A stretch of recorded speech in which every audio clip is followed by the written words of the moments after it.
of His Excellency the President, I am quoting his directive. I don't know whether the Uganda Investment Authority don't have this directive. This directive was as far back 13th April 2019, and it directed, I direct you to immediately effect the lease renewal of the above land to Iran Uganda Investment Promotional Services Limited. 2019, you were directed to immediately, I don't know what you understand by the word immediately renew the lease to Iran Investment. So that's the authority that I'm here. And the same letter directed that the premium areas of $453,000 should be settled but reduced to $50,000 since I waived off the premium in 2016. And I have paid this $50,000. Yes, written by the then PS Keith Kanizi. And he says, given the investor has already paid the initial 10% of the premium, that is US dollars 50,400 to Uganda Investment Authority, and since commenced development works on the land which were inspected by your office, I hereby request your consider to extend the lease on the land at the soonest in order to allow the investor to take the offer from UDB. UDB had already given the offer, and this is 2016. The PS is actually begging Investment Authority to extend because they have already done the work, sunk in the money, and the Investment Authority had come and inspected and approved the works. This is 2016. Now it took the intervention of His Excellency the President in 3 years later, in 2019, to tell you that renew immediately. Now, the constitution which I carry, Republic of Uganda, gives a directive and you ignore it. Then you have to decide who is the president of this country. Because this is your Article 99 here. I quote it often. Those who always go with me, they know it by hand. I know one of the journalists who's always with me asked me to give him a certificate in land law. The executive authority of Uganda is vested in the president. Now the president of the republic directs renew that lease immediately. Let them pay $50,000, and they have already paid actually the $50,000. As I speak now, not only was the lease renewed, it was not renewed, but given to another person. And I want to say, the president shall execute and maintain this constitution and all laws, and by force of this constitution. Now, when the presidential directive was given, what are the laws? I want to clarify, what are the laws of Uganda governing leases? You heard me asking this gentleman from the park. Is it the manager of the park? Do you follow the laws of the land, or do you follow your little laws in your little offices in the investment authority? The laws of the land are very clear. I have it all compiled here. 7, 1, and 3 of the Constitution. That lease, once you have it, you have a tenancy. And it is governed by the laws, including the law of the land following thereafter, the Land Act of 1998. Once you have extended that lease, if you are a Ugandan, that lease you can apply and have it as a freehold.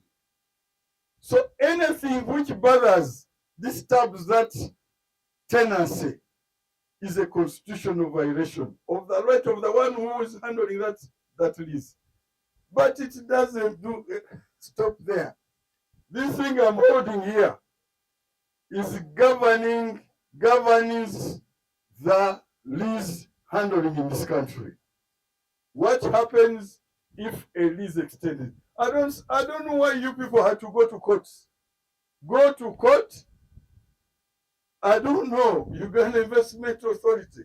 You have been telling us that when there's a conference, you handle it. But a party where, according to the document I have, I actually circulated it and gave it to you.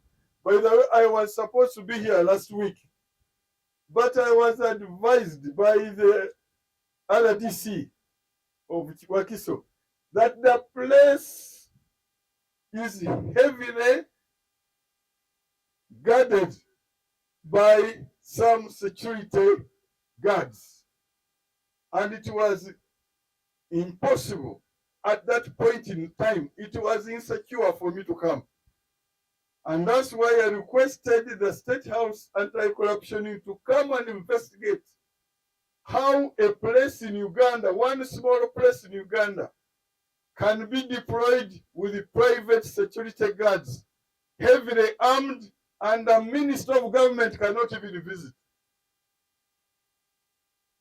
The call from State House Anti-Corruption, and I consulted them yesterday before I came.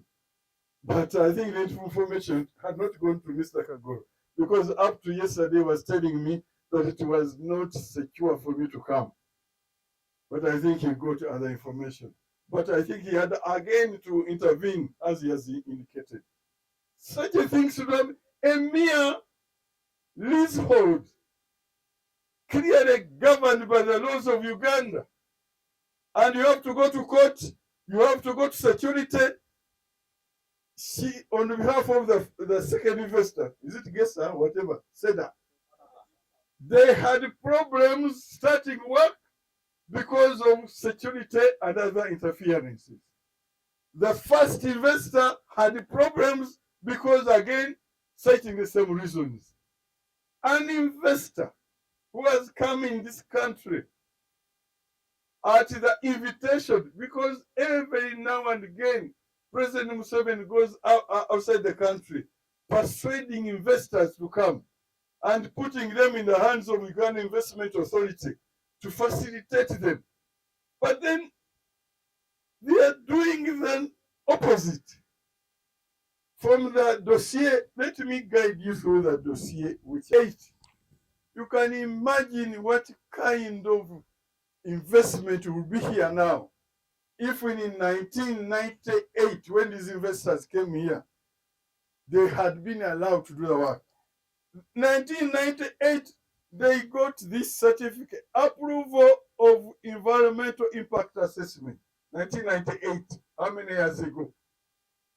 So the approval was done in 1998 after Investment Authority had accepted them. Now, then,